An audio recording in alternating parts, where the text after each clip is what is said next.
Hey beloved, welcome back to Be with Beloved. So I shared a bit of my journey or my story and what led me to be with Beloved.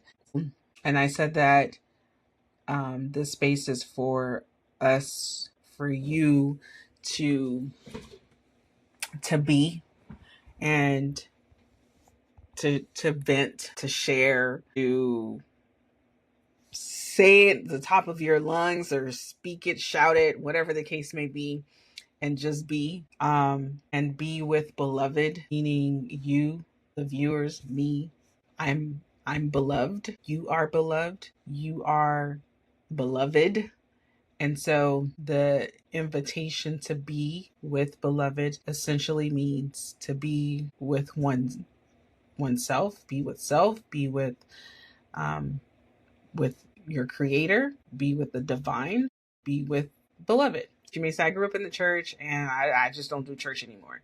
But you have heard preachers, when preaching, they'll say, and beloved, and beloved. So be with beloved. Get it? So we drop the E to just be. Just be. Be with beloved. You are beloved. You are the beloved. So be with beloved self, be with the creator, the divine. And so I said that I can't, in a recent video, I can't curate a space and not also share my middle too, or my story. I'm not putting it all out there, but I recognize that there are some series, there are some things that took place that led me to looking back. The preachers be saying, when I look back over my life, that, you look back in all honesty and seriousness, you look back and you're like it shapes who you are becoming.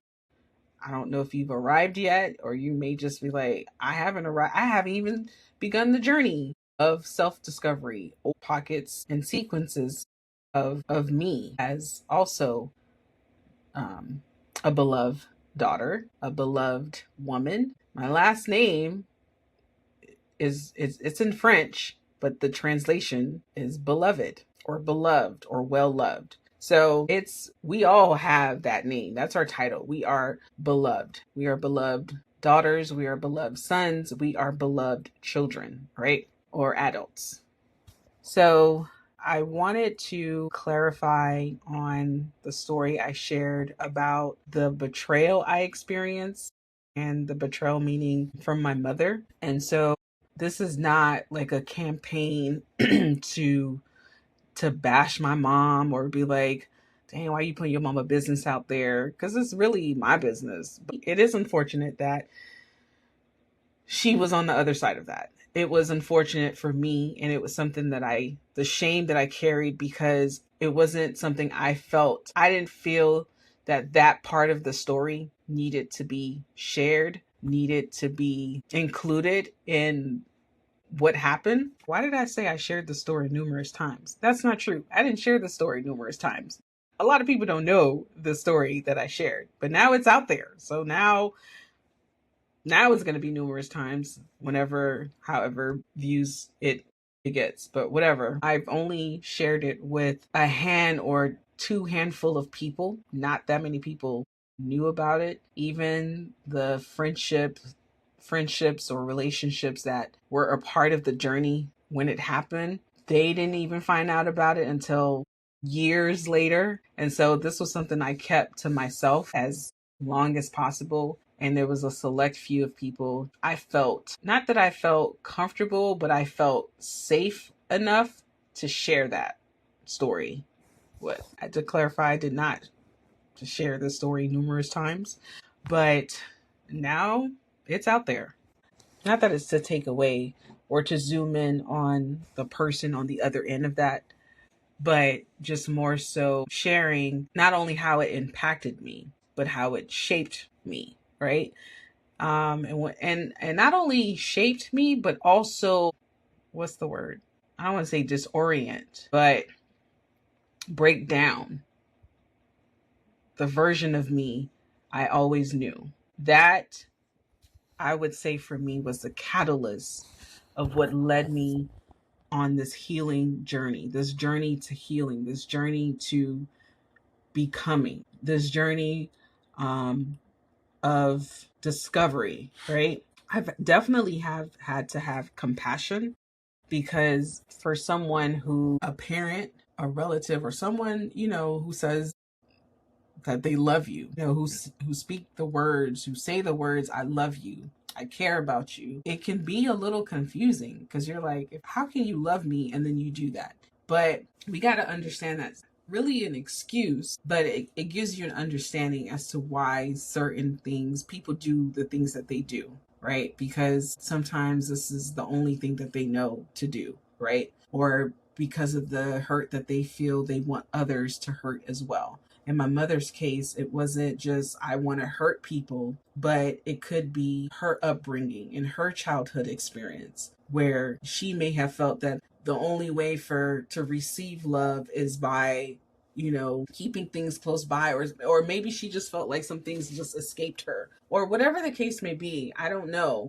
But I'm not making an excuse for it, but I'm understanding that there's more to the story. So I did spend a few years I went no contact, no communication with a few family members. And I did that because for me, I needed one, I would say that I needed the space, and I also needed to know who I am, discover who am I without these outside noises. The Stacey I became before that took place, right? I always felt like there was more for me, but I just didn't know like when that would come to pass, when that would happen. And so for me, when that took place, it shattered me. It completely shattered me. And the things that were going on in my life, there's no more. I can't take anymore. I was completely broken. Um, After that happened, and after I realized that, okay, we have an unhealthy relationship, and I no longer want to continue this pattern. It's not conducive to my mental health moving forward in life. If I plan to move forward, I can't continue the pattern, the cycle that is taking place and happening in my family, in my life. And so that realization that, okay, yeah, maybe she didn't expect it to go as far as it did, but it happened anyways, and it shouldn't have happened. Regardless, the conversations should have never happened. The words that were exchanged should have never taken place, but it did. It took place, it happened. And so for me, I had to distance myself. And I would say that was also the year, like I heard about therapy and, counseling, but I just didn't, when I was in the midst of that, I said that I would, once this subsided and this was all over, I would go seek out therapy. I would talk to someone. And that's when I told myself that I would wait. I was like, okay, I'm going to wait for this to be over. When this is all over, I'm going to go talk to someone. And I just felt that nudge, and I just felt like, no, don't wait. Talk to someone now.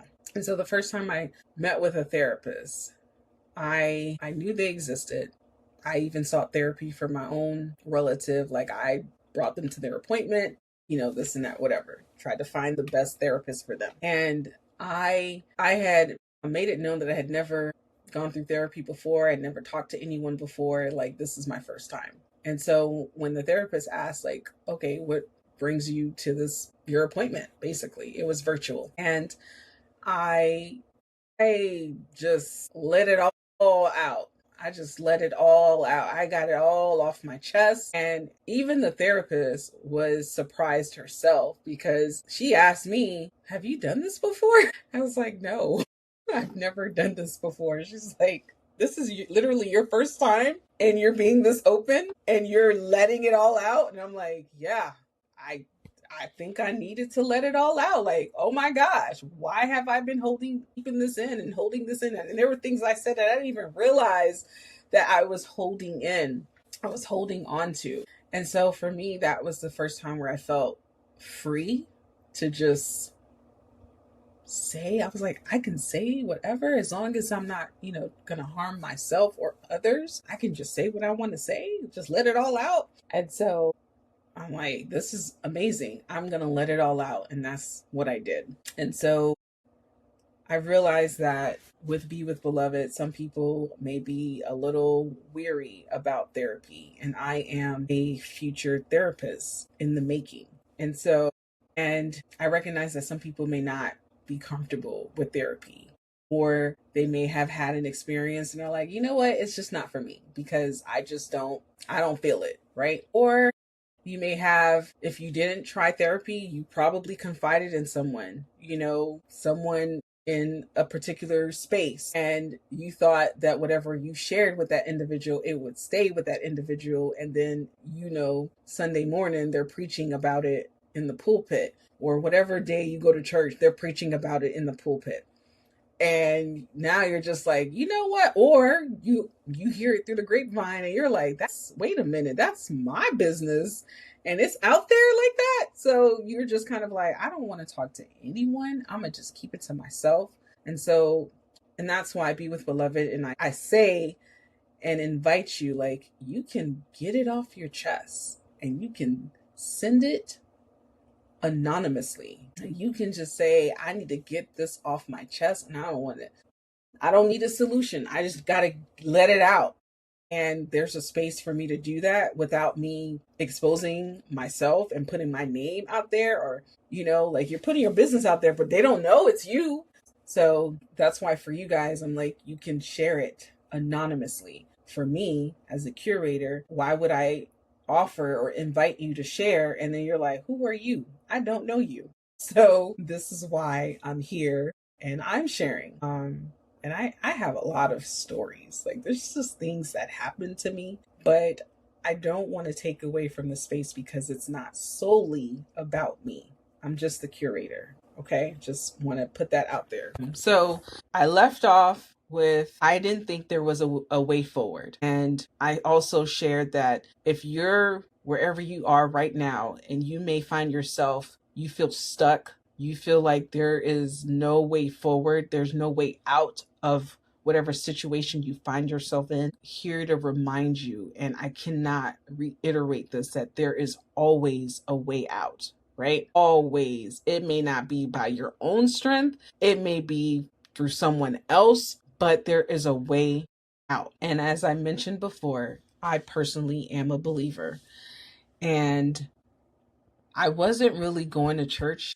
I'd go to church sporadically, but I wasn't a member of a church at that time. And then COVID happened. And when COVID happened, like, everything was virtual. So I remember, because I really got to the point where I felt like my back was against the wall and there was no way forward. Like, I couldn't see a way forward. I really couldn't. And it wasn't like, okay, girl, but did you really take the time to sit here and wait it out, or did you do X, Y, and Z? And I'm like, no, I really did not see a way forward because I was really in the thick of it.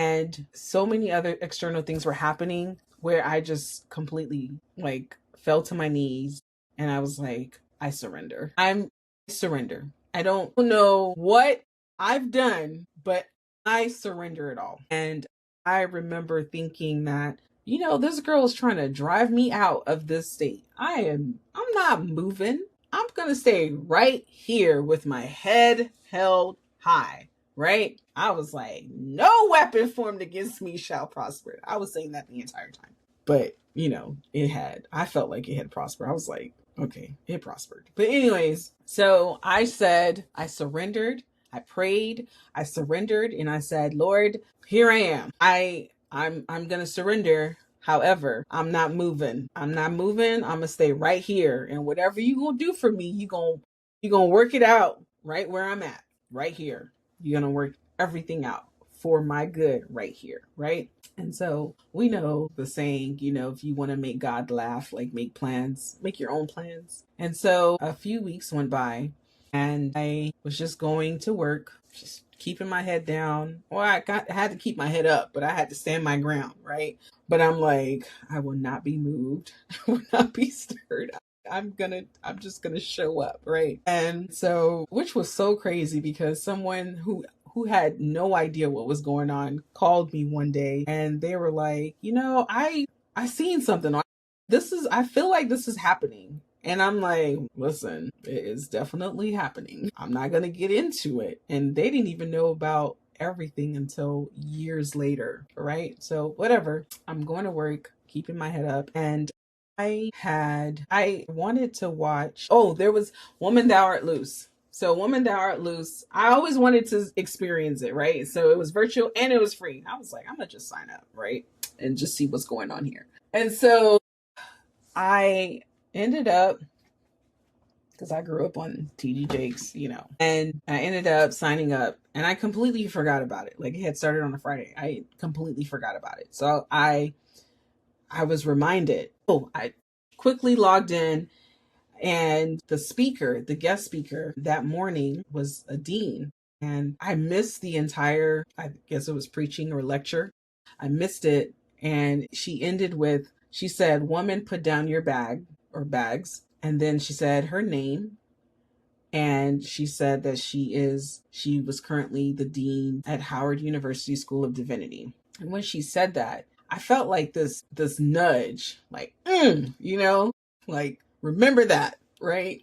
And I was going through the motions of things, so I'm disoriented. I'm like, let me look this up really quickly and save it on my phone, and I'll look at it later on.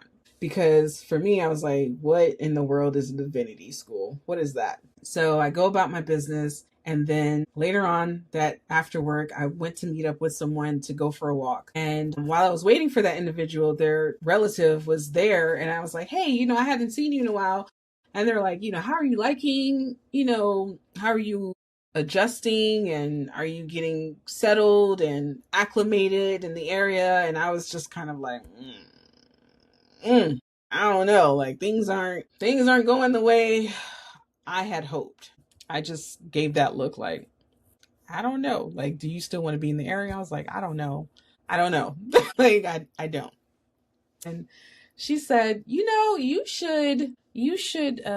I think you should move to DC. And I was like, why would I move to DC? What's in DC? There's nothing there for me. And I was kind of like, that's odd that she would say that, because earlier in the day, the woman, the doctor, she said that she was the dean at Howard University School of Divinity. And we know where that's located, right? In DC. And so I thought, okay, interesting. Fast forward to Sunday, I am minding my business, and the thought of divinity school popped up again. So, okay, let me look this up.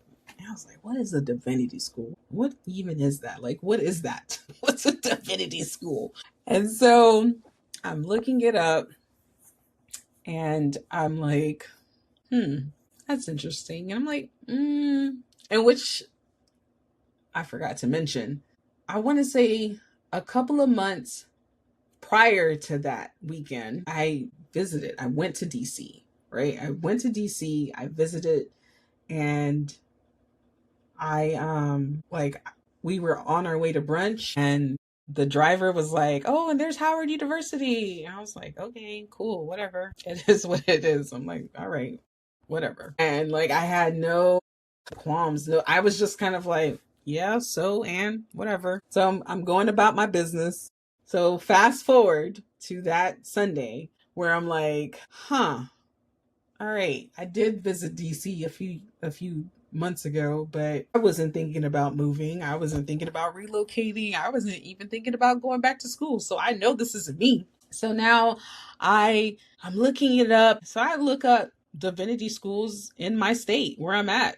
And I'm like, hey, there are several multiple divinity schools in this state alone. So I don't have to move to go to divinity school, but it seems like you're highlighting this particular school for a reason, and I don't know why you're highlighting it, but I thought I told you I don't want to move again. I'm done moving. I'm not moving again, right? I will not be moved. Is what I said. I'm talking out loud and I'm giving all the reasons why I can't go and why I shouldn't go. And if that's where like, if it's divinity school, then I don't have to relocate to go. I can just find one here.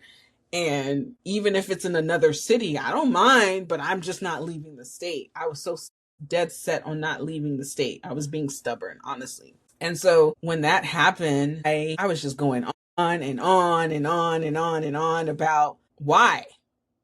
Like, I'm not going. And then this young lady, my sister, she calls me, right? And I'm kind of like, I'm not going to answer right now. I'm in the middle of talking. Like, I'm talking to my creed. I'm talking to God right now, and I don't want to answer the phone because I got some questions and I need answers, right? So I don't even want to answer this call. But I felt that answer the call, right? So I answered it, and I'm got a safe face, and I'm like, "Hey, how you doing? Whatever." And she says, "I'm good," and jumps to, "Stacy, we have to be obedient." And I was like, "Excuse you?" And she's like, "We have to be obedient. God wants us to be obedient. There are things that, you question and you're wondering and you want to know how it's going to work out, how it's going to turn out.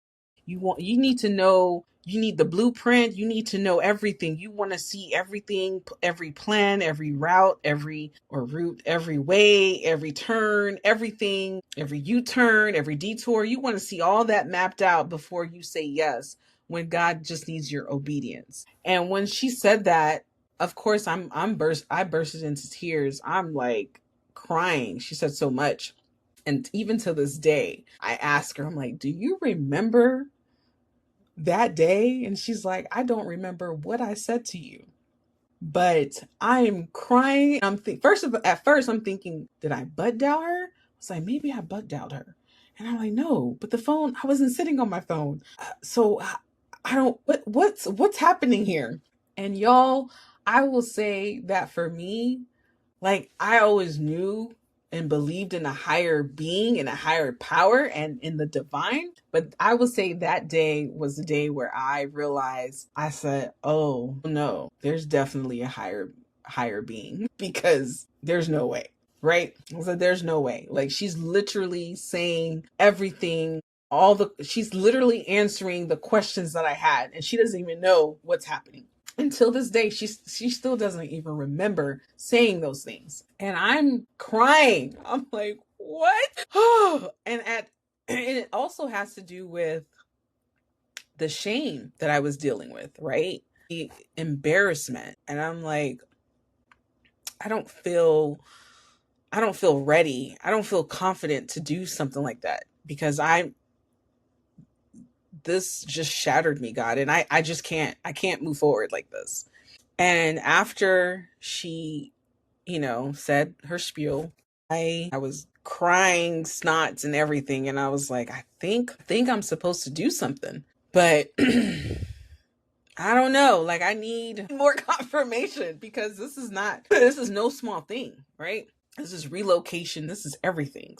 I think I'm supposed to move forward, and I have the direction of where I'm supposed to go. So that's where I will stop. I will pause, because before, at the beginning in the last video, I said my back was against the wall. I didn't see a way forward. I honestly felt like my life was over. And for someone like me and the way everything went down, it's easy for someone to just be alone and afraid and confused and hurt and just kind of like, what's the point of all this? Like, it doesn't matter what you do. It doesn't matter how you show up for others. It doesn't matter how you support other people. It's like, when it comes to you, just certain things are just not going to move the way you'd like them to move, or you hope. And for me, I just felt like I wasn't doing the most. I was just looking for peace, right? And I invited that, thinking that I was open to sharing that with others, thinking that we were all on the same page, but we weren't, right? So I thought it was over. I contemplated, but there was also this fighter in me who said, "Don't give up. Don't tap out yet." Just hold on. And the friction, the resistance, and I was like, I'm done. I'm done fighting. I'm done trying to make something happen. I'm just gonna surrender it all. And so in that moment, I realized that you know the way forward. I don't know the way forward, but you know the way forward. And it is so much better than what I could have conjured up myself. Because, like I said, I didn't plan on going back to school. I certainly was not about to relocate and move um, to a place where I don't know anyone. It's just me. Again, just like I moved to that other place by myself. And so I thought, I got to go through this again. It wasn't just there's a way forward, but also, like my friend said, God just needs your obedience. And I wasn't sure. I was like, I think this is you. And so if it is you, I need you to show me. I need more signs. I need more confirmations. But if it is you, then the answer is yes. And that's where I will leave it for this week. So, beloved, I hope you will tune in again. I hope there are just bits and pieces or whatever I said that resonated with you. And you can find solace in knowing that you're not alone. I know you may feel alone, but you are not alone. I promise you, as I live and breathe, you are not, and you will never, ever be alone. Until next time, stay beloved.